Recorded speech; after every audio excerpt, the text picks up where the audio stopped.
All right, today we're going to take a look at the A major scale. The A major scale is a tone, tone, semitone, tone, tone, tone, semitone scale. And let's just take a look at that on an A string.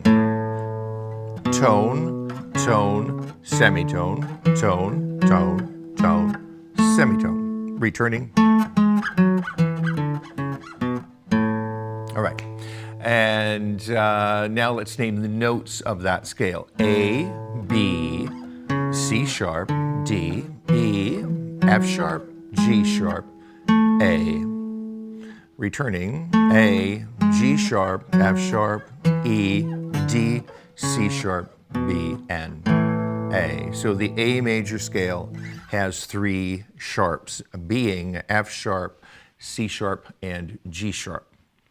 Now, this is an open position scale, and in this case we have one finger, well, we always have one finger for each string, and each finger will have something to do in the case of the A major scale.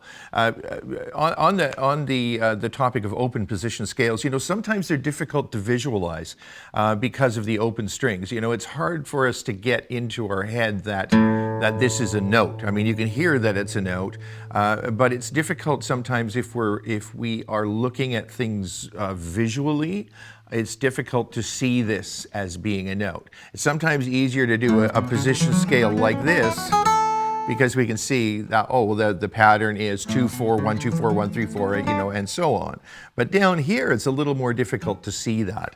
And so don't worry if you seem to be having trouble getting some of these underneath your fingers, because actually the open position scales are in some ways more difficult to learn than the position scales further up the neck. Okay, back to our A major scale in open position. A, B, C sharp, D, E, F sharp, G sharp, A. That's one octave.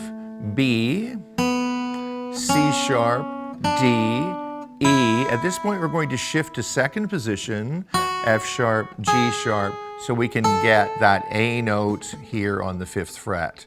And then return. And then exactly the same way, we return to first position, B, A, G sharp, and then down the scale. Our tonic chord is A major. All right, now you'll notice that I'm using a finger for stability here. In this case of this A major scale, I'm just keeping my first finger on the 3rd string 1st fret, even when I'm starting, you know, way down here. It's just there in preparation, and it adds stability to my hand, right? Now I can leave the scale, that